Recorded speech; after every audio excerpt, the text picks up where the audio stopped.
the button. And it says we're live. It's amazing how that works. You hit the button and then you go live. It works like that every time. Hello and welcome to episode 191. We are fastly approaching 200 episodes of this nonsense that we call This Week at Gear Report, the show where we sometimes talk about what's been published since the last episode, what's going to be published soon, and then we have a segment that we like to call TJ's Happy Hour. It's named after that guy over there. That's me. He says he's the former director of Snacks and Beverages. We've had an ongoing issue trying to figure out what title TJ has. And he keeps doing things that I'm like, oh, okay, you're demoted. But you gave me power. It's your fault. Yeah. So, we're going to see. Oh, isn't that interesting? It looks like we got a couple notices that I saw that. Instagram and was it Twitch maybe that didn't take? No, maybe that's Twitch. Maybe it's something else. I'm not sure. Maybe that's the Rumble one. They're not very well labeled. I got to remember to do better at that next time. Remove this destination. You know what? I'm just going to cancel that and leave that sitting there. All right. A little housekeeping that was unplanned there. So, all right, we got a really interesting show. I've been very excited about this one for a while at the Iraq Veteran 8888 Range Day, which, we've been to a whole bunch of those. And I tried to avoid someone there for like the whole time. And it was actually when we were packing up, about to leave, that I overheard someone else having a discussion. And, it was Chad. Eric and Chad from Iraq Veteran 8888. I was doing a little bit of video, and Chad comes up and he starts talking to this dude, and I was unfamiliar, right? But I saw the 3D printer in front of me and a bunch of 3D printed guns, and I was like, I got to avoid this because this rabbit hole that I don't have time to go down. I get too obsessive. And I've wanted a 3D printer for like a decade, and I've never done it, because I know I'm just going to dive in and be too overboard with it.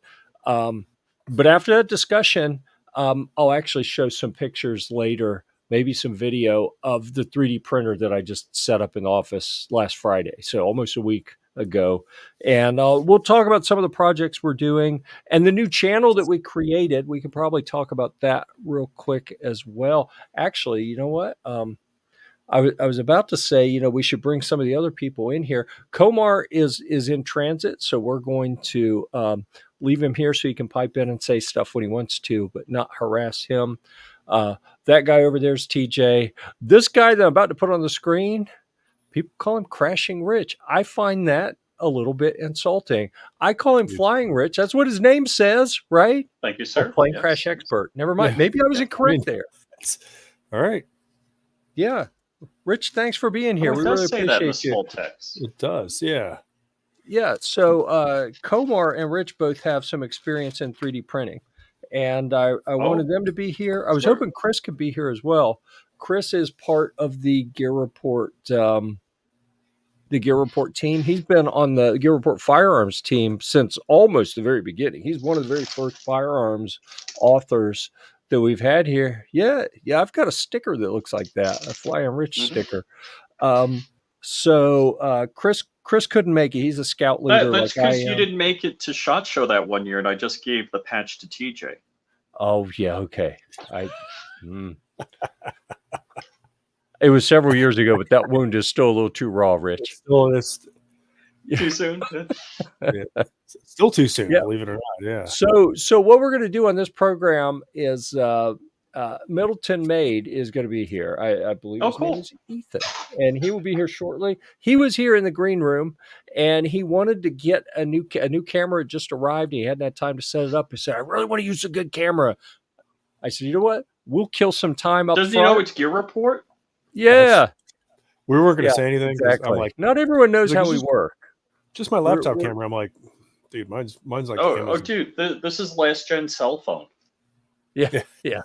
So, so what we'll talk about real quick. Let's see, and I'm just keeping an eye on messages.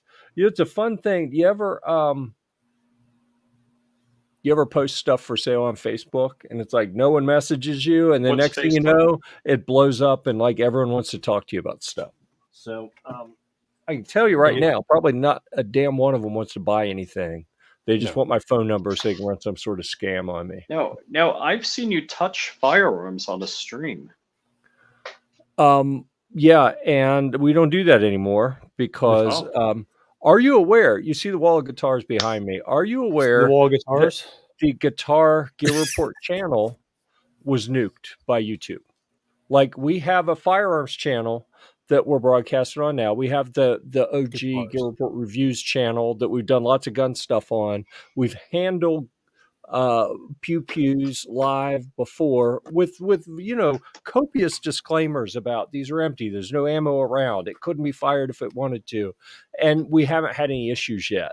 But then the guitar channel got nuked for a claim that we were talking about counterfeit stuff, which that's right, we were talking about that. Terrible experience. This trying to deal with YouTube and get any information whatsoever, it never happened. They just that's train wreck. Never even sent an email to say here's why. No help whatsoever. So I'm a little sensitive to that and a little scared to get this channel nuked, which is why when Ethan comes in to talk about what he does with 3D printing of firearms, he's going to cover what the rules are about what we can and can't talk about to keep things from getting nuked, right? Like because we talked about this in the green room before he dropped off to go get his camera set up, and he's going to help us stay so that we don't get in trouble. Can I show just the tip? We're going to dive into that. Rich, don't get us nuked, man. I've had one different channel already. You can. Yeah, so I think he's almost ready to come back in. I'm going to show you guys right before, just to be sure he's fully set up. I'm going to show you what I just set up here in the office. Let me there it is. I'll put us on the screen here. Ooh, fun. So let me move us back. You didn't take my advice, is what that looks like. I didn't. And I'll tell you why, is that because all the research I did about the data that Bamboo Labs shares, everything you touch goes through their cloud servers. And I don't like that. I have huge you don't have to do it that way. I mean, you can, but you don't. Well, to get the real benefit of how they work, I think you pretty much do. But I'm combining the new Gear Report Maker channel that just launched a couple days ago is going to cover the laser engraving, 3D printing, and woodworking and metalworking and all that kind of stuff. What filament are you printing that in? That's just PLA, and that's the non-structural, really light stuff on the outside. Now, the center section is probably going to be PLA 2 with a much more dense infill. And so on an electric guitar, I guess what you make it out of isn't that important. It is for the center section because it's going to have about. I saw where. Who was? I think it was Joseph Prussia that when he did the Prussia caster, he did a video and a big article and he said it was about, I want to say 50 of some unit of pulling force. I don't remember what unit he used, whether it was a European unit or a US unit, but it's going to have some significant freedom units or that other shit. And he experimented and came up with a recipe that worked using PLA. I think it was about 50% infill with 7 walls, and hopefully that will be sufficient. But we're going to play around with it. So Chris is printing the Prusa caster, and I'm printing a different one. And like what's on the screen, I have been 3D printing for less than a week, and I've already got that. That's going to be done in a day or two, hopefully. That's because you stand on the shoulders of greatness. Well, I attempt to. So I've killed enough time. I wanted to get some of that stuff out of the way so we wouldn't distract from the discussion. Welcome, Middleton Made, to this week of Gear Report. It's a pleasure to have you. I've been so looking forward to this discussion. Thanks for having me on, man. I really appreciate it. And all I gotta say is he's been avoiding me, and I told him I will find you and I will get you, and hence here I am. Yeah. It's good seeing you, Rich. Yeah, I'm looking forward to hanging out with you too, man. Yeah. So Rich did the thing, that we do here. What I don't understand why, but sometimes when people come on this program or come in the comments, the traditional greeting is 3 O's. And we capitalize the Y's and the O's are lowercase. I don't understand it. We've been doing it for years at this point. I don't even know why, but you'll see some other people, if they show up, they'll say things. Maybe they get it right, maybe they don't. But anyhow, See, my main comment is you have enough guitars. Why aren't you printing a bass yet? Well, okay, so don't get it is something that may happen, but a bass with a longer neck and heavier strings has got to support more tension, and I'm trying to crawl before I walk here. That's fair. So you may have noticed when I had that on the picture on the screen, instead of printing an entire guitar body in one go, which will actually fit on the bed of this printer, I got it's 420 by 420 by 480. It's huge. Oh, is that a joke? 420 by 420? Is that really? They went there. They did. It's big, and a Telecaster body will fit on there, complete with a little room to spare. But I know my luck is everything's going to print good till I go for the big one that takes a long time, and then it'll screw up. So I'm trying to learn things Then you're going to have a power outage. You got a UPS on that thing or what? No, I don't have a FedEx. I don't have a DHL. I don't have a China Post. I got nothing. It's just plugged into a power strip. So that's part of the reason you guys are here. You got to educate me and the audience. He's a novice. So let's kind of step back and talk about what the purpose. I mean, you've already done everything wrong. You didn't buy, you didn't listen to Rich in the first place. P1P. I know. I'm obstinate. It's so funny. I gave Jeff the benefit of my years of knowledge of 3D printing. And I said, I was buying these Enders for $100, $200, getting a Raspberry Pi, a webcam, all of this extra add-on stuff to do everything a Bamboo did out of the box and perfect and better than if I tuned the fuck out of my Ender. It did it better, faster, and sent all my prints to China, so they have a copy of every dildo I ever printed. Yeah, that's the downside of that. Man. And that's a lot of data. They're big, they're black, and some are 556 and some are 300 blackout. All right, give the disclaimer to help us keep from getting new. All right, which Raspberry Pi did you say I need to buy? It doesn't matter. You don't even have to buy a Raspberry Pi. I know. You could buy an Orange Pi. You could buy. So the disclaimer I was talking about, anytime you pick that stuff up, that was not a functional firearm. That was parts. It's not something that absolutely could be parts. Yeah, because we have a very anti get the channel nuke stance here, especially after losing the guitar channel recently. Just keeps making new ones. Just because you did a bad Jimi Hendrix riff and they didn't like it. Well, I aspire to be able to do a You're bad culturally Hendrix appropriating Jimi Hendrix. So the goal of the program this evening is a couple fold. One is I want to learn more about 3D printing stuff, and I think the audience will appreciate that because we've got a variety of different uses we're going to explore. I'm a scout leader, and I work with the Sea Scouts. We got a bunch of sailboats, and we got a bunch of little parts that are crazy expensive. Little things that go on the sail, and there are 30 or 35 of them on each sail, and they're $15 a piece. And I'm like, little plastic things that, I'm going to be able to print that kind of stuff and save them a ton of money. So there are little things like that. Just remember, water and UV are two of the world's greatest solvents. Sure. Yeah. So I don't know a whole lot about filament that's resistant to UV. I've been printing the F out of carbon fiber nylon. Right. It may be UV resistant. I don't know. And maybe that's what I need to do is look into other stuff like that. But so we're going to explore some practical things like that. I'm not really into printing little figurines and helmets and cosplay stuff. Uh-oh. I have a Hold on. cosplayer in my house. Step back. What's that shirt say? Yours? Not You're mine. testing to see if I can read, right? No, I'm not asking what my shirt says. Middleton Made. What's that say? Kill your local pedophile. Huh. I think that's a good message. Do I have to pay to join that group? I mean, what do I need to do? It's a clandestine operation. It's a club that we never really meet together. It's just so don't talk about Fight Club. Pretty much. Oh, Crystal's out there.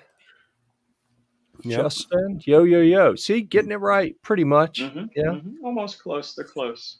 Yeah, we're gonna skip the football comment down there. But anyhow, that's one of the goals for us on the channel and how we want to cover 3D printing is practical uses, and then I do want to get into making gun stuff. We had what stuff? What gun stuff? Pew pew. Yeah. What am I? Did New York ban that? New York banned that, right? I don't know. I'm not in New York, so it doesn't matter to me what they do. They banned internet, the anarchist cookbook, all of that stuff, right? Wow. See, I wasn't aware of that. But personally, I want to do some of that, and the guitar stuff. Like we relaunched we already had the guitar channel over on Rumble and Odyssey, and we're just shifting all the content there. And I figured a good project to learn how 3D printing works would be to make those guitars, because I can make all the mistakes I want on something that's not going to blow up on me. And, maybe learn how to print anything up. And, give it time, Rich. I have faith in you. So that's part of what I'm looking to do on GearReport. But I saw so many cool things on the table. And honestly, I never asked you there at the Iraq veteran event, what stuff was yours? What stuff was Hoffman? Where the intersection of you guys was? But I was, so that's a little bit about my interest and why I'm getting into this. But I want to hear, I want to hear from you. Like, what's your channel all about and your website, and the full scope of the history of how'd you get into this, and where do you see it going, and what excites you, all that stuff. I mean, we do have kind of a kid friendly show, so we need to that's a loaded question right there. Frame that question a little bit, but yeah. So why don't we start with an introduction? Everyone knows the rest of us because we're on here all the time, but tell us about yourself. So I'm Ethan. I am the guy behind Middleton Made. If you've ever heard of any of the 3D printed firearm designs that have food names, it's probably me. The most prolific one being the mac and cheese. I'm from Wisconsin. We love cheese. It's a Mac 11 platform. So you got the 9mm Mac 11 cheese, mac and cheese. So this is the website. Recently updated it. So put a lot of work into that. But you can see, awesome. I mean, right there's a rendering of a Glock 19. That's the Schnitzel, based on an Austrian recipe. Awesome. Yeah. But I mean, I got into 3D printing because I, at this one time, just moved across the country and I was absolutely broke, but I needed to put some sort of optic on this AR that I got a really good deal on. And I didn't have a riser for this little RMR I had, and it was just on a low mount. So I'm like, man, I can buy a riser. Those ones were like $80, or I could teach myself how to do CAD and maybe even like print one. I bet you could print one. This Cody Wilson guy, he printed a whole gun in a shot. So Cody who? So I mean, it all started from there, and I purchased an ANET A8 for $120 direct from China. Oh, no way! High five, man. Yeah, that was my first fire hazard.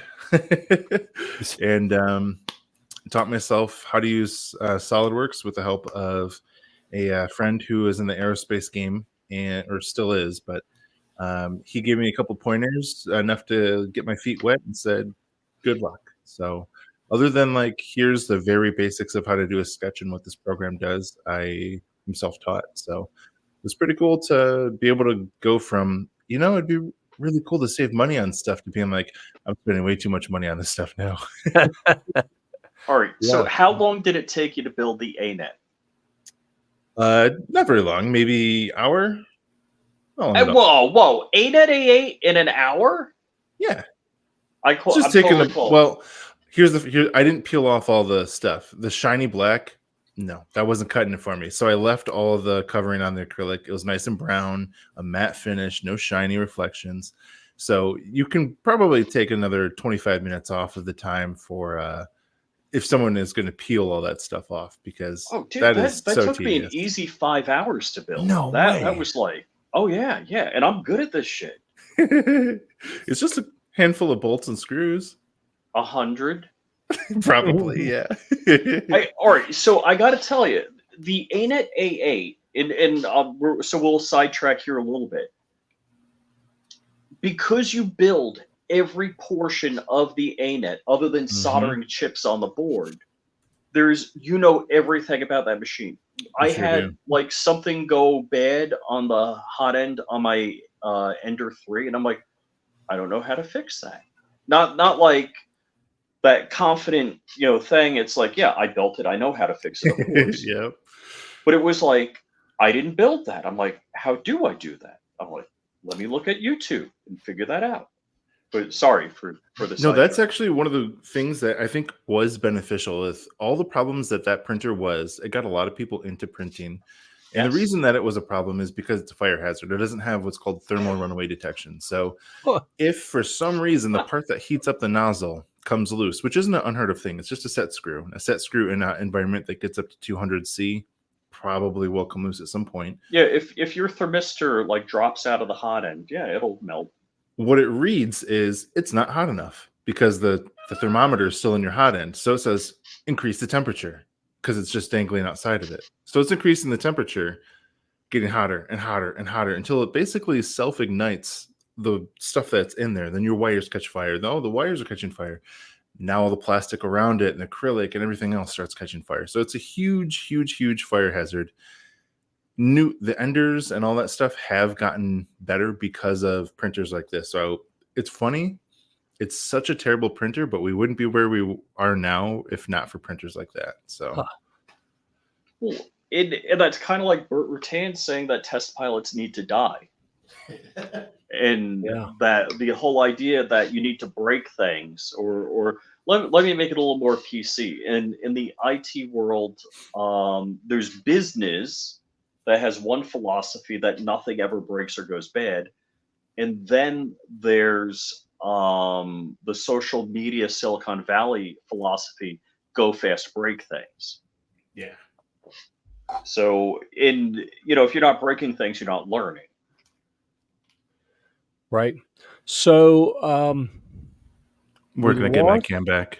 Okay, good. I was going to say we lost his webcam. I don't know if we still have audio. Speaking of breaking things, yeah, I switched over to the Sony. That's what my holdup was today. I was trying to actually get the good camera up and running, but apparently it's still lagging behind. So we'll switch back to the shitty one. But not too bad. Yeah.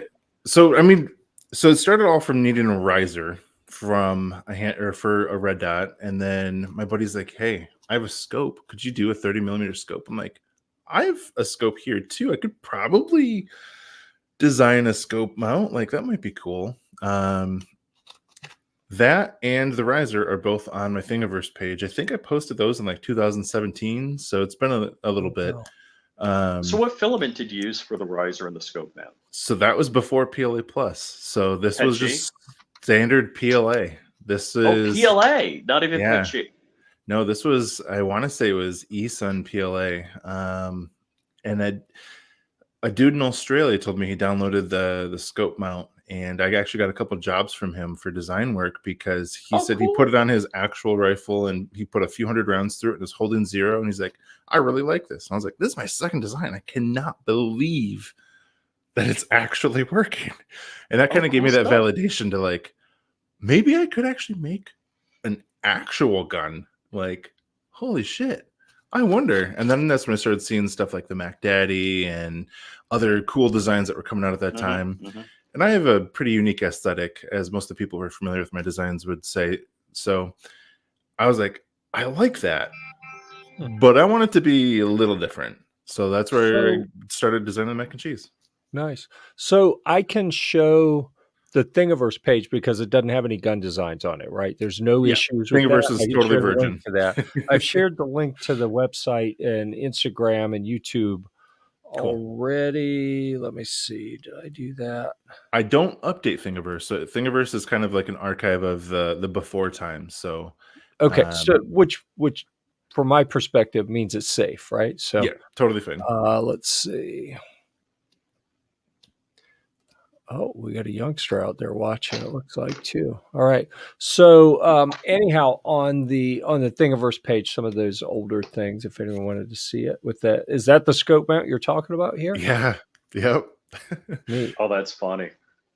And what's funny is I was looking back at that recently and I was like, that does have my aesthetic. So even back then, that was the chamfered edges, long, straight, filleted, or long, straight chamfered edges with a small fillet on them. And I built that look early. Yeah. Neat. Okay. So you started with those kind of man, what's the word I want to say? I don't want to say that you moved to things that are socially unacceptable. Oh, why did I put TJ up there? I clicked the wrong thing. That's what I wanted. Because I find them very acceptable, but things that are more dangerous to post on the internet potentially if you don't want your properties to get nuked. So yeah. So well, what? It didn't. Yeah, what sent you down that other path to fleeing the safety of things you can post on Thingiverse to things that you have to be more careful what you say about them? So seeing like the Mac Daddy and some other designs around that time made me kind of want to get into doing my own stuff because I wanted to have. I already had the curiosity, so I was like, how do I get into printing my own weapons? Like, yeah, there's a lot of files out there, but how do I start doing that myself? And it was funny because I actually started doing. I think it took like 6 or 7 of my own designs in the firearm world before I actually printed anyone else's because I hyper focus and then I go to something else and I hyper focus and I go something else. Mm-hmm. I haven't had time to hyper focus on anyone else's stuff yet. So, but it was just finding that one little thing and then it's just a brick to the next, a brick to the next, and then it just keeps going up and up and up from there, like curiosities. And what's great is through learning with some of my own stuff, I've learned much better design practices and collabing with some very smart people, some of which who are CAD and engineering trained, and some other people who are self-taught. I also learned some good and bad practices to implement on my own. Right. So I've got your site open and it looks like this is a shopping area with a bunch of parts and things. Is that something that I am safe to show? I wouldn't show the shop area. There is a shop on my site if people are curious about what the parts and stuff look like, which you're more than welcome to visit. But the projects page should have renders of them that should be safe to show. All right, I just have to figure out how to. Those are just that one. Renders of images. Is that what we're looking for? It should be files or projects up on top. Files, okay. Okay, good. Yeah. Yeah, just didn't want us to disappear while we were talking. So this is all safe stuff, I guess. Yes. Oh, wow. You got all the cool stuff in here. I've been working on that website a lot, so I don't have not even half of the designs. That's probably not even a quarter of the designs that I've done yet, but those are the most recent ones and the most prolific ones, I should say, so far. Right. Cool. All right. I'm a little disappointed. I clicked on apple strudel and I don't see anything else other than metal parts. So apple strudel is the AUG receiver. So Steyr AUG. It's a DIY receiver. There's a complication with stuff like that. So a normal printed firearm starts off as a roll of filament or whatever other material you're going to use, and you turn it into a semi-automatic receiver. With most of these, we're starting off with MG surplus kits. So there's a lot of work that has to be done to make them legal in order to make them. So the average Walmart shopper isn't going to make a machine gun and be like, oh shit, at the range and have someone visit them. So apple strudel's a unique case because we actually have to create denials and make sure that they are easy enough for the average person to do, but also safe enough where if that person goes to the range and for some reason, the 1 in a million chance someone actually looks at it, it will be safe and not be a machine gun. Right. Cool. That's incredibly interesting to me. So that's definitely something that I think I want to venture this is down that path at some point. All right, I'm going to put you that up receiver. on the big part of the screen. That- Okay, yeah. That's This a is a- cool AF receiver. Thank you. Yes. I wish I could show you the full thing right now, but I don't want to Yeah. grab a firearm on screen. But the Right. front of it actually has a gooseneck that comes down for like PEX and flashlights and lasers and that kind of stuff. I don't think I have a Neat. gooseneck laying Neat. over here. I don't. But that's the cool thing about 3D printing is if you can dream it and you can figure out how to put the numbers and lines and shapes onto a computer, you can make it. So I'm looking at. So I have the Nylog project here, Yep. and all right. Let me do it. Yeah. So this is the 5.56 Nylog. Mhm. Just I part of have it, some- not something that can be fired. I have some 300 blackout barrels, which I haven't. Basically, my 300 blackout's a single shot at this point. But I'm like super interested. The trunnion looks the same, It's just very by looking similar. at your image, but the rest of it is very different and very cool. Yeah. Thank you. Yeah. So it was definitely inspired by the Nylog. So there's a few things that are the same. Oh, I see how it's working. I see a hole for a threaded rod there. Yes. So Okay. ours doesn't use a threaded rod like the Nylog. Ours uses self-tapping. I think they're actually deck screws, but they hold on just the back and just the front. So you're not having to run the whole thing through and then pinch it. Okay. You're cinching the ends into the center section of that receiver. Mhm. That way, if one part messes up, whatever, you can take that part off, fix it, and you're not trying to sandwich it all. There's different tensions and different pressures when you sandwich versus cinch. I got you. So no, I'm not going to use that example. Say the Cadillac HD 4100 cylinder head to deck, but so yeah, the Nylog has 4 threaded rods, 3mm threaded rods through it. Which is there a problem with that, or is that okay?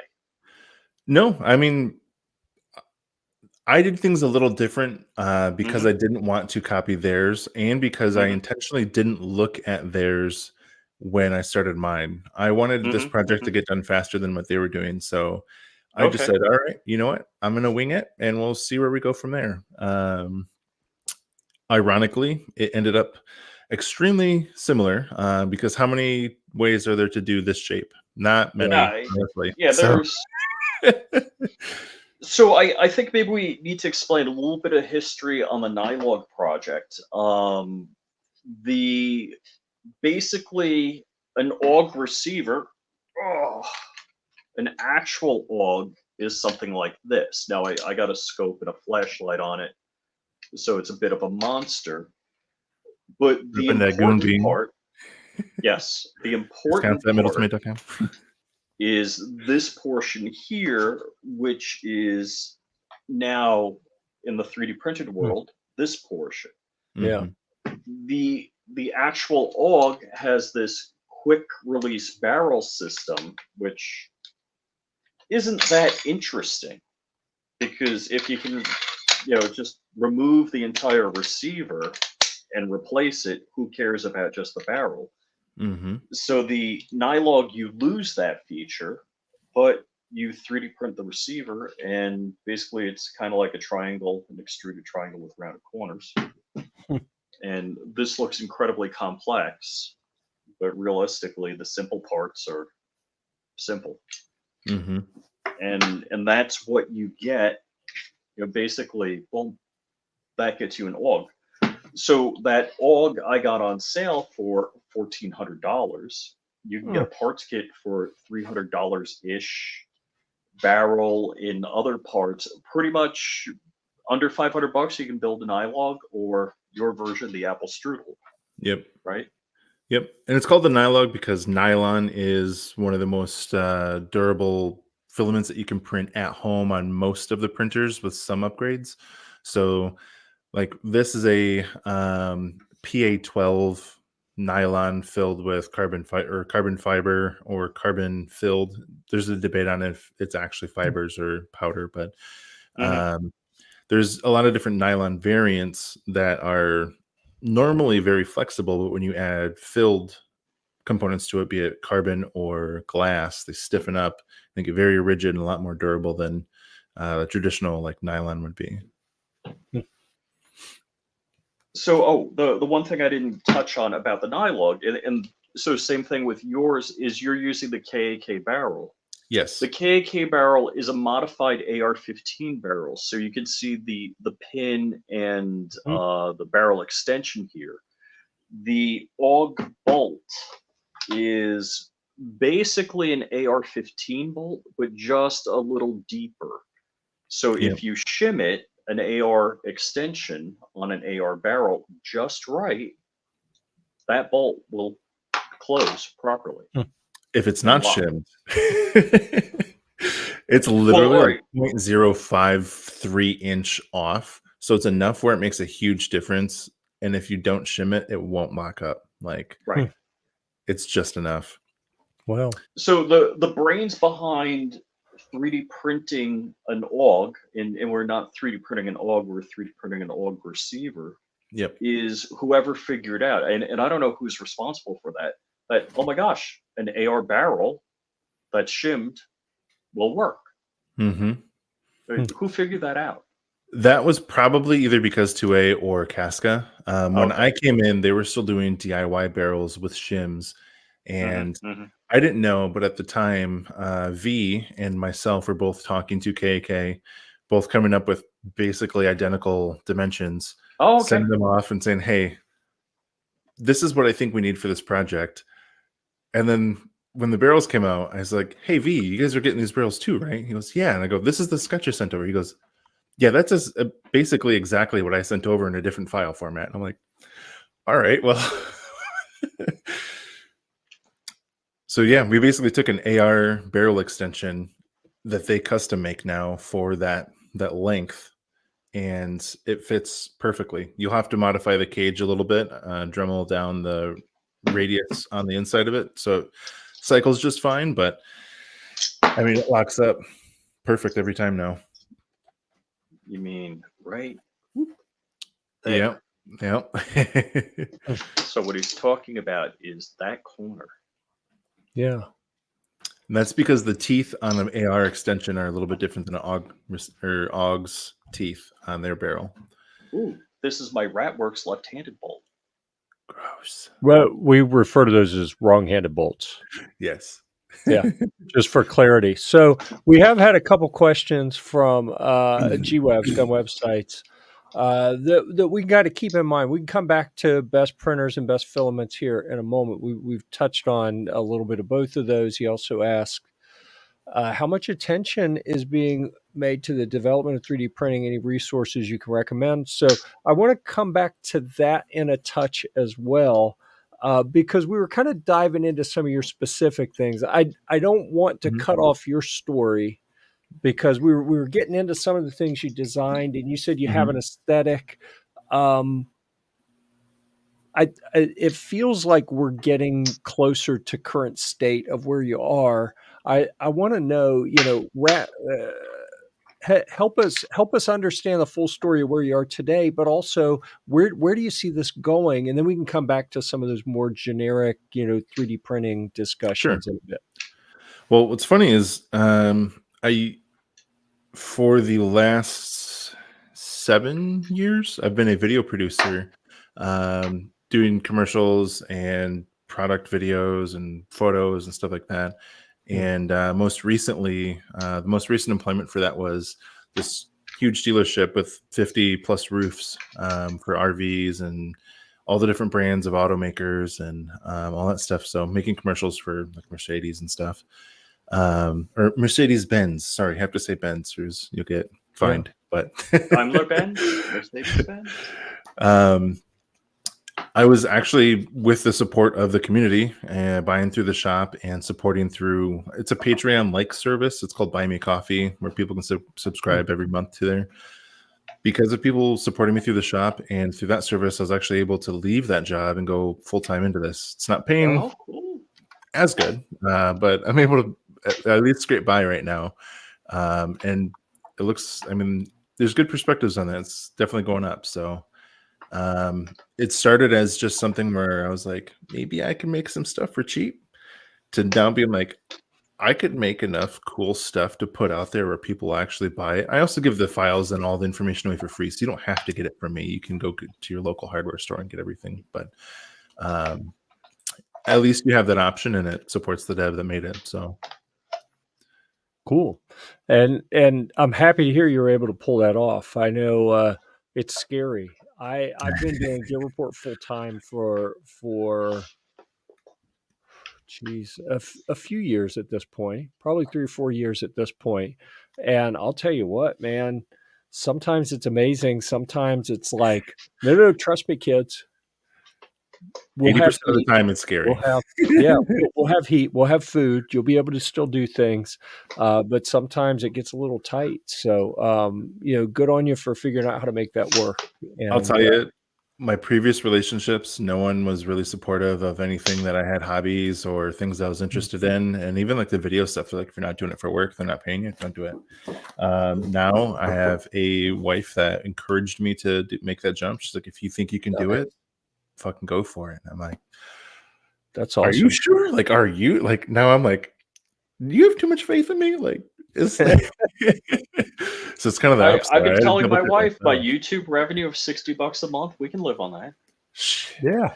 I can't even get monetized. Killing it. Every time that I get close, I get more strikes. Like there was a time where I had a few videos. Are you trying to emulate the 3D Print General?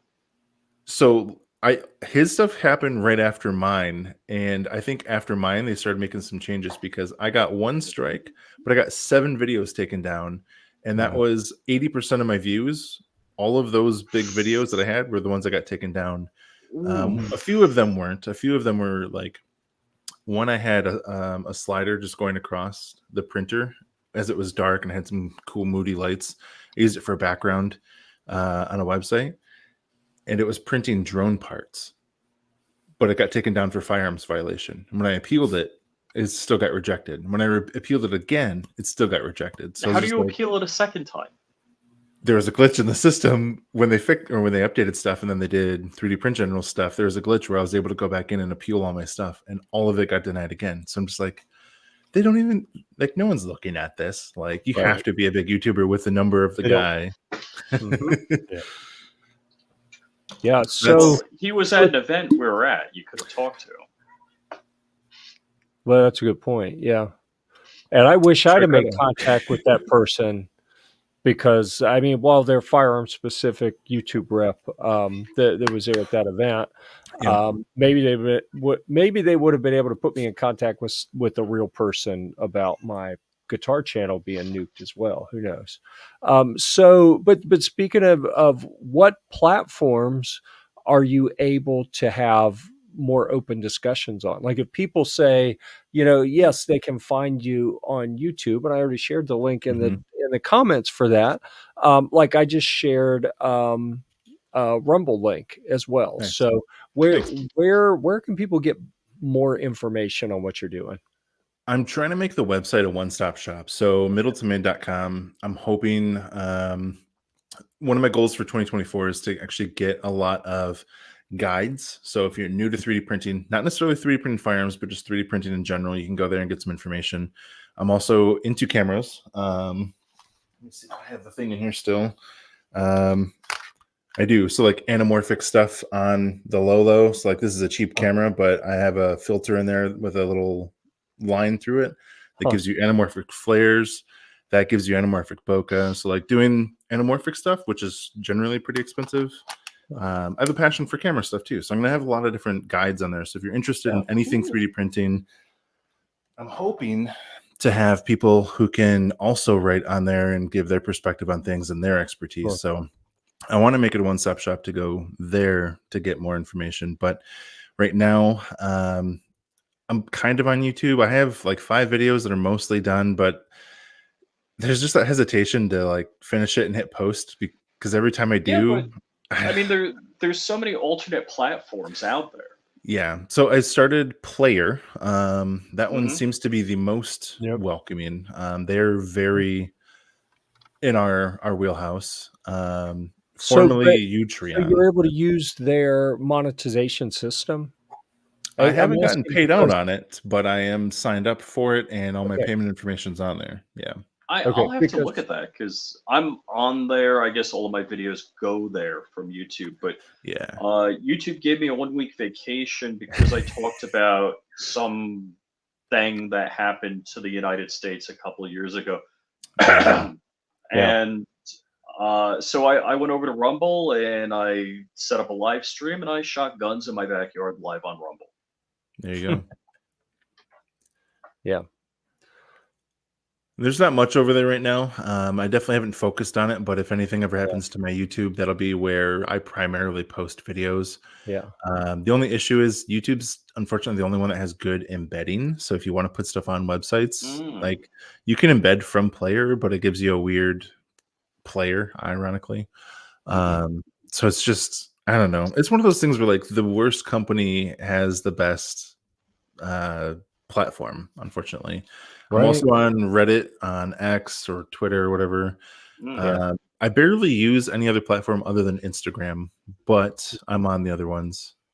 Facebook, all that stuff. Yeah. I'm pretty sure I shot guns live on Instagram. They haven't done anything to me. So I think you can. They're so weird with the rules. Like you can do live events. Were you at a range? No, in my backyard. Oh, well. You go to a range to shoot guns?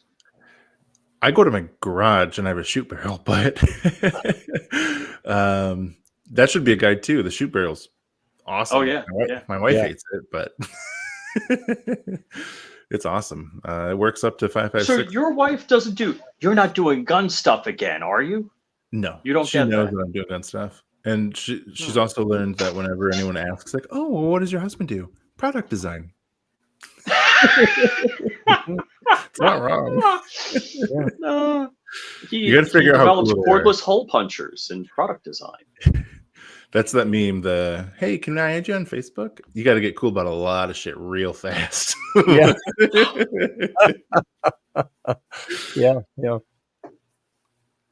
Oh well, tell people you make adult product. You design adult product. That's what I would say. He designs products for adults and kind of. What do you do? Have you been Adam and Eve lately? So that's like, all right, I've learned at one job they knew what I did. That's the last time that'll ever happen. That did not help me in any way, shape, or form. So the last gig I had with a global cloud engineering firm, or a firm that needed global cloud engineering. Let me say that right. They're like, oh, what do you do? I'm like, oh, I grow dragon fruit. Yeah. Okay, so we talked about the history, we talked about current state and how you are growing things and providing guides, and I'm looking forward to that because I'm trying to move quickly, and there's a lot of disparate information out there. I think that there's a real need for folks, and this is something that I'm going to try to provide a little bit of, but I'm going to provide it from the standpoint of, come learn this with me, so we've done all your promotion. I don't want to detract from that even a little bit, but I do want to share with people the new GearReport Maker channel, and I'll show you the version that's on YouTube because, like you said, they've got the audience, they've got the tools, so that's where we're putting things to start out. but we also have the channel on Rumble to give us a little bit more freedom in what we do. Let's see. And so I'm going to drop that link out there as well, because, why not? You bring cool people on to talk about all the neat stuff they're doing. Why not do a little self-promotion as well, right? That's not rude, is it? I hope not. I hope not. A little awkward, maybe. I do apologize for that. But get to know me better. Awkward is like 98% of what you get from me. So that's part of the fun. Yeah. One of the things that I'm really excited for is doing a lot of figuring out myself, because if you saw my AR receiver at the event that we were at, there was a plum receiver that was my apple pie, or grandma's apple pie. It's a more traditional recipe of the AR-15. I had the super safety in there, and that was originally a receiver that I printed because I wanted it to fail, and I wanted to see where it failed, because it was the wrong material to print an AR receiver in. Everyone's always said that if you print a AR receiver in PETG, it's gonna break. I used PETG CF, so it's even more brittle. So it should crack and it should break. I have 1,000 rounds suppressed and unsuppressed of 300 blackout 5.56, and we had it out in the sun all those days, like on that table. And when it wasn't in the sun, it was in an ice bath, like in water, ice water. So it got both moisture, which PETG isn't supposed to be in. It'll absorb moisture, and direct sunlight. These are terrible scenarios for any printed gun. And it's still sitting on that wall, plugging through. So I want to do more experiments like that, where I'm not going to do an analytical test with a thing that gives you, this takes 12 megapascals to break, like a lot of the people on YouTube are doing. I want the real world thing. Like, it might take 11 or 12 versus 6, but is 6 plenty enough for a clock? Like, it might be. Like, who knows? Okay, so that's probably a good segue to talk about printers and filaments, and I mean, this could probably be hours long discussion, but Rich was pretty straightforward with me. Just order one of the Bamboo Labs products, which I completely ignored, and it was partially because I wanted the bigger bed. It was partially the overall cost, and it was partially that Chris, who is, I mentioned the GearReport contributor that lives, 4 minutes from me, has a Bamboo X1C. So, I can access that there. I wanted to do something completely different. This is strictly for the listeners, viewers. Jeff will ignore everything that these guys are going to tell him. So all right, I'm going to give the quick pitch. The quick pitch is from somebody that built an ANET 8.8 that had Ender 3s with Octoprint, with cameras, with on-premise Spaghetti Detective. So I have an AI watching my prints, like as much intelligence and automation as you could possibly have on an Ender 3. And I'm pre-Clipper, so I did later get a Sonic pad, but it's kind of like knowing everything about points, condensers, rotors, any kind of non-coil over plug ignition, and being a guru about carburetors, vacuum secondaries, all of that. And then somebody say, oh, by the way, we just went to, direct fuel injection and coil over plug ignition. You have a good day, guy. And that's the difference between using a Bamboo P1P and anything that came before it. It's like, but no, I know all of this stuff. I've learned all of this. I know all of these things are now completely useless. Thank you, Bamboo. That's pretty much one of the biggest things. Is Bamboo is like the mainstay now. It's a meme that people are like, just get a Bamboo, because it is that easy. Where before, having to troubleshoot, I'm getting over extruded, I'm getting these layer lines. Now you just hit calibrate on your machine. You do the auto calibration if you have the one with LiDAR. Otherwise, you do it manually, but it has calibration built in for your extrusion. You go from there. If you're still having issues after that, there's guides on their website with every little setting has its own Bamboo wiki on what that setting does. So you figure it out very easily if you have the time and the knowledge to not message every one of the developers that you know on YouTube and say, hey, I'm having problems with my printer. If you can just do it yourself, you'll do it in like less than a day. You'll have perfect prints. Normally out of the box, you got perfect prints, which is crazy. So I have the X1C and the P1S right there. Nice. They're both fantastic, but they do have security concerns. That's one of the things where if you are concerned about any of that kind of stuff, like them seeing what you have, their latest privacy policy update does state that they can show the live feed and recordings from your camera to whoever they want. They have access to that, and that's their permissions that you agreed to. So one of the designs I'll be coming out with will be a camera cover, not for myself because I don't do anything that I'd feel that needs to be hidden, but there's a lot of people that do. So outside of Bamboo, if you didn't want to get that, the Creality K1 is its like direct competitor that uses Clipper, which is essentially the easy way to think of it is it's Bamboo Light. It's basically the alternative to it. It's open source stuff that you can just kind of throw on your printer. It does all the calculations and everything for you. You can do some stuff in there to tweak it, and boom, fast printing, which is what people want, and good prints, which is usually not the two parts of the pyramid you get together. It's cheap, fast, and good. Yeah. You somehow get a little bit of all of those on that. Yeah. So my beef with the Bamboo is, so going back to the ANET A8, you turned every screw on that, you connected every wire. So was there anything about that printer you didn't know? Frick no. You knew everything about that stinking printer. The Ender was a very small step away from that, but the Ender was still all open source. And so the first time I had a beef with the Bamboo was I had an issue, and basically the extruder cover with the fan got full of carbon fiber nylon, which is harder than the material the cover's made out of. Well, I couldn't just download a file and buy a new 5150 fan and, print one of these parts on another printer that I owned. So there's pretty much everything on every other printer that's out there, like and even a Prusa, you can print another part if something goes wrong.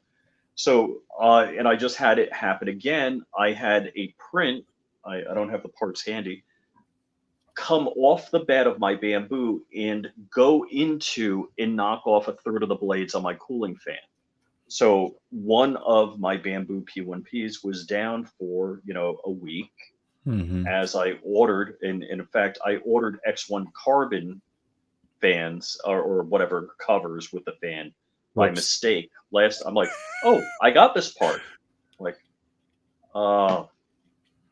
it's not for the P1P. They did a good job not making them not backwards compatible. Yeah, and which was stupid. I mean, they could have had this anyhow. So it is kind of the Apple of 3D printing. It's like, yeah, you don't need to know these things. You don't need to know these things. Just buy more crap from us. Now the prices aren't bad. It was like $15, but I was down for a week.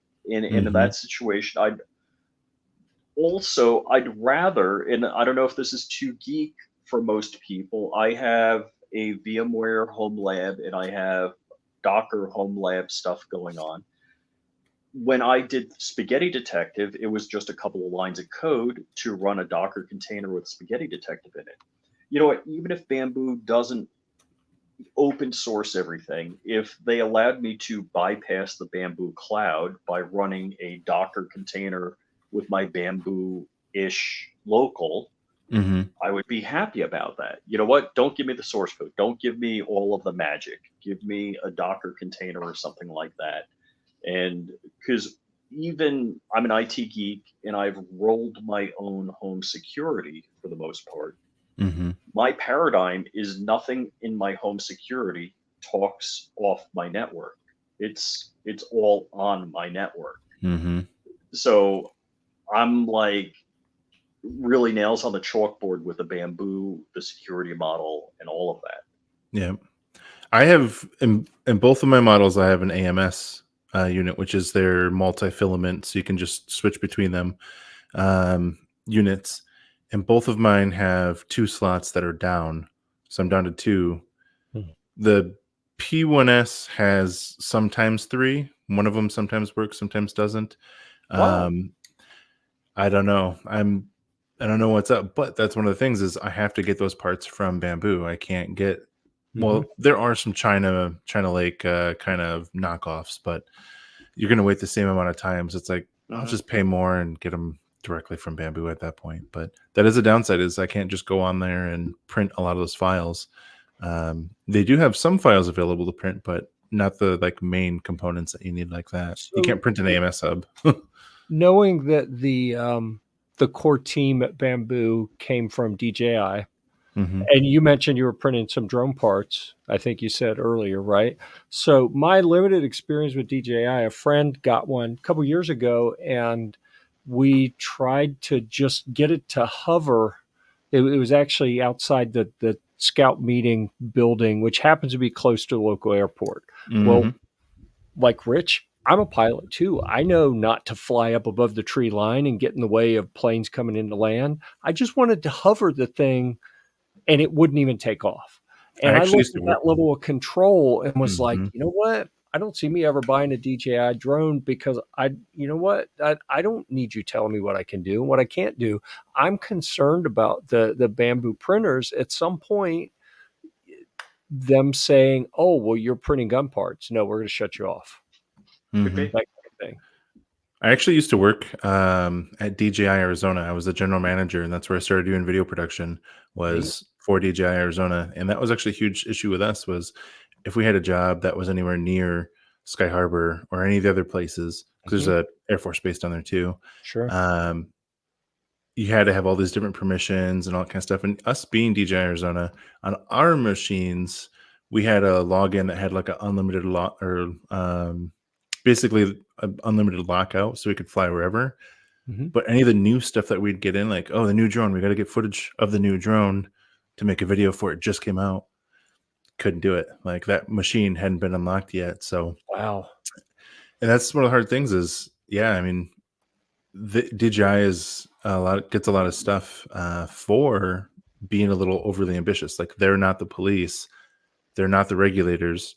Why are they the ones regulating me? And all of us, I mean, we have our Part 107 licenses and stuff like that. So it's like or certification. So we should be able to do that. Like we're certified to fly. Why can't we fly? Like, yeah. So do you have any of those concerns about Bamboo following that type of path of making themselves like the regulator or cooperating with regulators to shut you down if they don't like what you're doing? You know, I think a lot of people, when they first started doing some of the security things, felt that way, but I don't think I do. I think they know that a good portion of their market is firearms, and if they were to do that, not only would the firearms people be concerned and probably go over to like the Creality K1 or whatever alternatives there may be at that time, I think a lot of other security-minded people would also do that. One of the big features of the X1E, which is the Enterprise edition of the Carbon, that one is able to be used in LAN mode, so you don't have to connect it to a network. Well, all of them you can use in LAN mode. Well, this one, what was the difference? This one has Ethernet, so you can direct wire it to your router. You have full functionality without connecting to the web. You can be directly wired to a machine that you've never connected. You installed via USB for the slicer and all that kind of stuff. I think unless they were to give that to everyone and they did anything to slight any like sex toys or bongs or whatever else people are printing, they would be like, or just let's say DRM, because realistically, in DRM, digital rights management, and so there could be, maybe it's like a baby Yoda, like you can't print a baby Yoda. Trademark, copyright type stuff, right? And let's not make it a cordless hole puncher. Let's just make it a Disney copyrighted character. They have actually already made moves with that because they have their Maker World file space. Basically, it's like Thingiverse and like the other 3D repositories, but they have that built in, so you can just go on there. It has all the files ready to print. You just hit print, and it takes that file, pre-slices it for you, sends it to your printer. You can be in Argentina, and you can start printing a Baby Yoda at home. But for some of that stuff, they have actually already started to mess with people's posts and take them down if they violate any DRM or CC. There's one person I saw, actually, it was either yesterday or today, I can't remember at this point, but he did a remix of someone else's and didn't do the same like CC number 4 share alike non-commercial. He did one that was less than that, and they took it down because it wasn't the same one. So CC meaning Creative Commons. Yes, licensing. Yep. So they're already doing some of that. Who knows if they'll go for like corporations that's and not stuff. a printer company doing it. No, that's Bamboo Labs. Bamboo Labs. Oh, it is Bamboo Labs. Yeah, they run their own makerspace. If you open up the slicer and all those prints that show up on the cloud slicer stuff. Okay, yeah. Well, it's a repository. You can upload your own files on there as long as they're not Fire Emblem related. They'll take those down immediately. But yeah, you can download. Well, you don't actually download. You save the project file.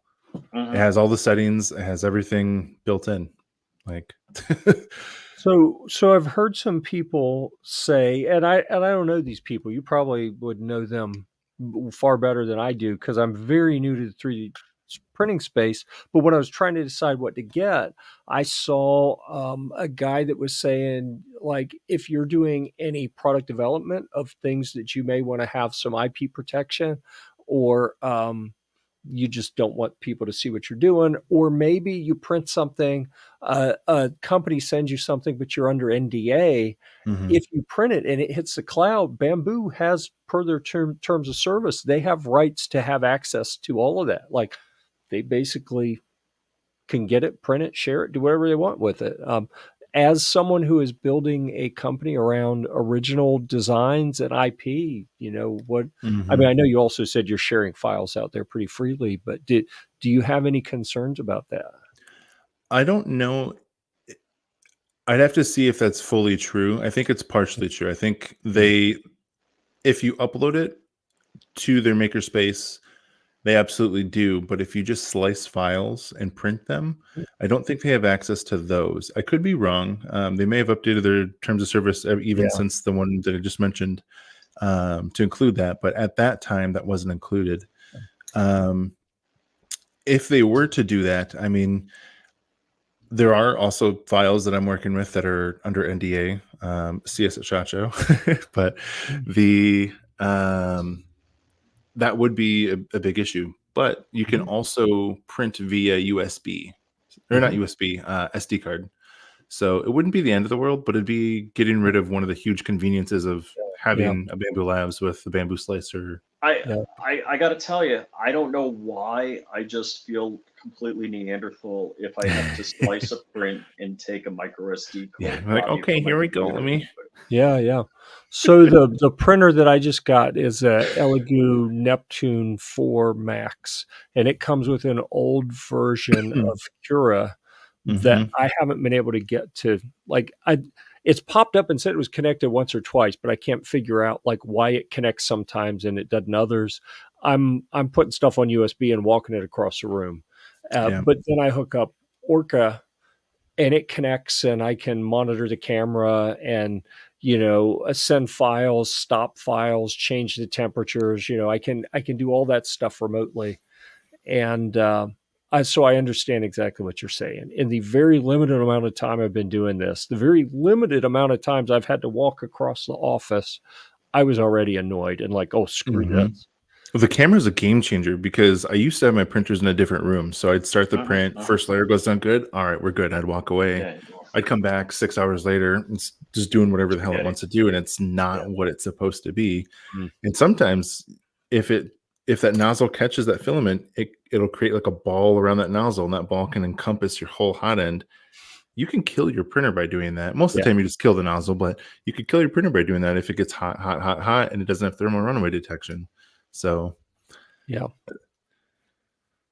Oh, I found this morning, I was able to, and I'm trying to remember because I'm learning all of this stuff. The interface I'm using is Fluid, and I don't know what serves that, what types of printers will serve that. I mean, I have a Clipper printer, but I don't know if that's part of being able to use that. But I woke up this morning and the longest print I've ever done, like I've been baby stepping my way up to doing the full size stuff, but I ran two guitar body parts that needed about 10 hours. Yeah. I woke up this morning, I was like, I need to go check that print. But it's cold and I'm under the covers. I picked my phone up and went to the browser and looked at it, and I could see it moving back and forth, and it actually was beautiful. I was like, oh my goodness, this is amazing. I didn't have to even get out of bed. It's like a superpower. Yeah. When you can remotely see and control your printer, it's like a superpower. Then things like I can stay in bed all day now.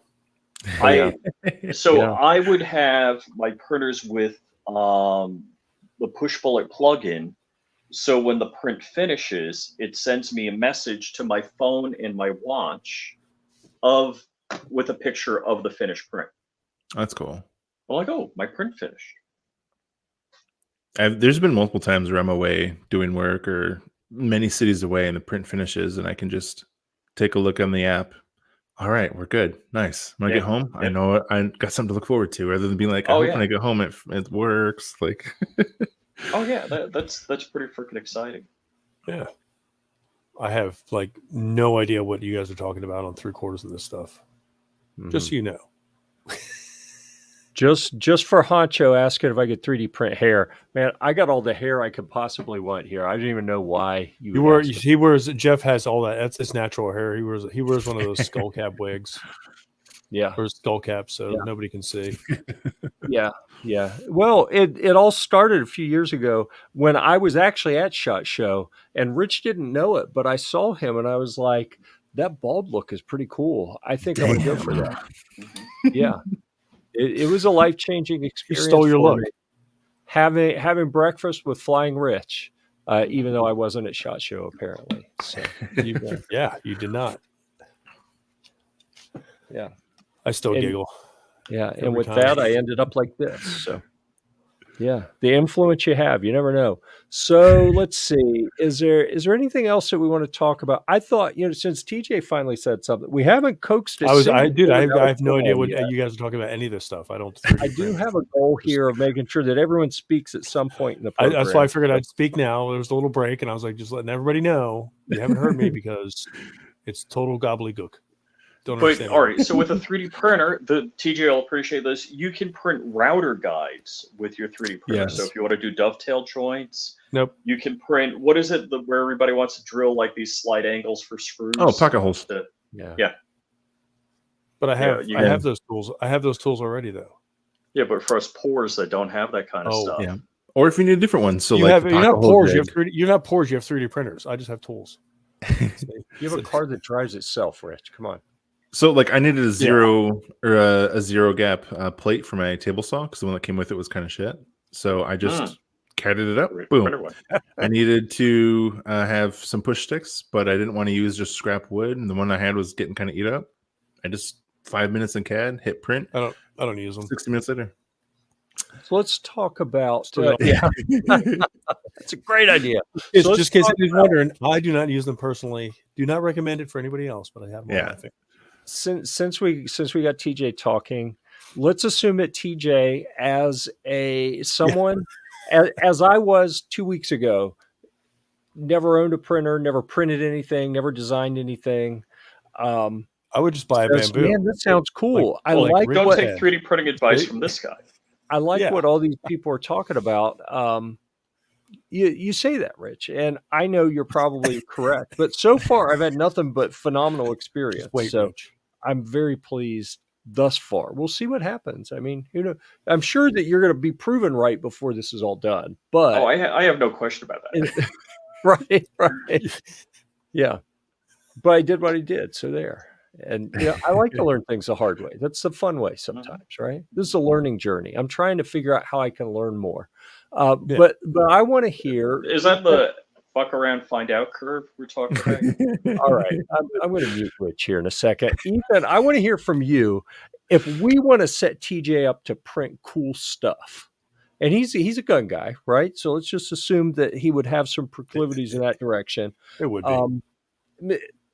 Sex toys out of something flexible as well may or may not be on the menu. I don't know. But let's say he wants to do that. What would your recipe be for him? Like, here's what, give him a shopping list of today. What should he get? It really depends on budget and what you're intending to do with it. But if you wanted to get into industries where you're going to be doing a lot of flexible stuff, you can print molds. You can print stuff to do casting. So I know people who have made daggers and swords and stuff like that, and they've been able to print that part in there and do lost PLA casting and have a metal sword or dagger at the end. It's not going to be a functional one if you're doing castings. Or you could print a mold for garden gnomes. Could do that, yeah. Out of pineapples.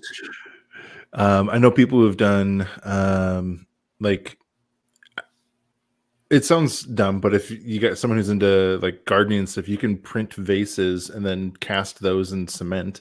You can use that as a form. So you can have like, when people come by, you can like, print a wow, GPU. how much did that cost? And you're like $6. And they're like, where? And you're like, I made it. And they're like, no. You're like, yeah, 3D printer and some concrete that I got at Home Depot for $2. Yeah.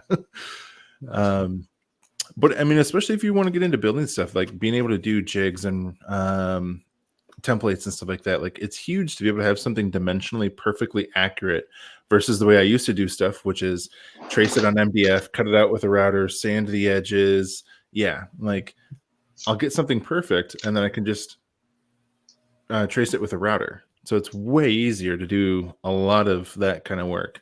Yeah. If you're doing even like so like when the P80s had their issues and the jigs couldn't be purchased anymore for like a week, I think that lasted. Mr. Snow came out with it's been like a ping pong ball. Yeah, but we came out with, or Mr. Snow came out with a jig to be able to drill that himself. So in order to locate holes on things, having a jig that you can just, here's the model, here's a block, subtract that model from it, give it a clearance. Now I know exactly where to drill those holes with exactly the right drill bit, and it's deep enough where it's going to be a guide. That thing costs you maybe $4 in material. If you're using a good PLA, you can use the cheap stuff, make it even cheaper. So it's like just being able to locate. It doesn't have to be firearm related stuff, but being able to do anything. Oh, actually, one dude was sharpening chisels, and like he had a guide, so he just sits it on there and there he goes. He had a guide that cost him 50 cents. And it's just as good as the one that my buddy has. That's like a $50 one. Wow. Although his looks better, but aesthetics are part of it. I print little like trays for my Raspberry Pis. Actually, this isn't a Raspberry Pi, but it's so I can stack them in a cluster. Right. That's really a Rock 5A. It's got 16 gigs of RAM. So one of the things you can get into is printing housings for stuff like this. So we have an actual NVG. Let me pull this thing off here real quick. So this is a PVS 5 with a J-arm that I whipped up, and I have the battery cap off of it right now, but I originally printed this in PLA CF, so carbon filled PLA. Looked really good. And I was like, you know what? I'm going to ball out. There's services that you can get even professionally printed stuff. So this is PA11 from MK Machining. Awesome dude, by the way. But you can get professionally made stuff that works just as good as like, and sometimes even better than injection molding and stuff like that. So like the military lightweight or ruggedized PVAS 14 housings are made out of this material. And I got it printed for mine. Cool. Lots of neat uses there. But so I hadn't heard a recipe yet. I heard it depends on cost. So give us a entry level, minimum money you can spend and have a reasonable setup. What would you prescribe there? if you're not opposed to bamboo, they just came out with the A1 series. You can get set up with the A1 printer for $400, I think. It doesn't have a huge bed, but it's the standard size bed that most of the printers have. For a little bit more, you can get the multi-filament system that they have on there. I think it's 600, something like that. And I mean, filament is PLA plus, $22 a roll for the pretty good stuff. I personally use Polymaker and Duramic the most. Those are like the two go-tos for me. So I mean, for less than $500, really, including whatever parts you need to build a firearm or whatever project you're going to do, I mean, you can start making stuff. Realistically, the limit is what files are already out there or what you can make yourself. Right. Less than $500, you can get a bamboo, some filament. If you don't want bamboo, go Creality. They have the Ender series. Those are tried and true. I don't really like them, but millions of people have them. Prusa is like the de facto. They were top dog before bamboo. Bamboo kind of knocked them off their throne, but they're also made by a company that makes very good, high quality products. So, but I mean, then you're starting to get into thousands of dollars when you start looking at a $1,500 Prusa and all that kind of stuff. But the good thing that comes with a lot of the higher end ones is that learning curve goes from this to this, because a lot of those have built-in profiles for the filaments that they sell, Prusa, bamboo specifically. But you get either those and you're like, hey, I need to print this guitar body out of this really cool filament. You just put that in there, select the material, hit print, you put it on strong setting versus fast setting, and boom. Yeah. What I saw, isn't that So a Jeff, thing if with you would have gotten a bamboo. Oh, I know. I like the Elgood. I had a P1S in the cart and I was ready to get it, and it was going to be more like cost wise. I was like, I can eat the additional cost, but I have really, really big privacy concerns, and yeah, I mean, it's all the stuff we talked about already, that it just gave me enough heartburn that I was like, you know what, I'm just not comfortable with that. China. Maybe I will get comfortable with it. I don't know, but yeah. But for now, I just I couldn't get past that. They give you the old TikTok agreement where they can just get into everything you have. Well, it's kind of what it sounded like as I looked into it. All right, we have gone over time wise. We usually try to stop. We kept going because it's a cool discussion. I appreciate everyone being here. Appreciate all the questions. We'll make last call for anyone. If there's anything you're just dying to ask, get it in there now. Speak now, or wait till next week. I'm dying to ask, but Middleton Made can just read my IG question I sent him. Let me see. Yeah.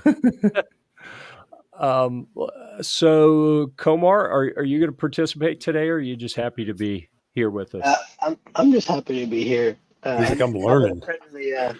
I've been printing the spicy meatball. They're in the. There you go. During the program, the spicy meatball.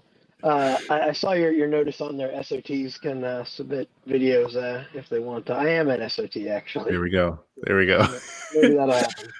I assume anyone who sends me pictures of NFA stuff that they're SOTs, and I just don't ask. And the people who are like, "Can you send that to me directly?" I'm like, "Oh, then I have to ask." So yeah, you're gonna ask me. Yeah.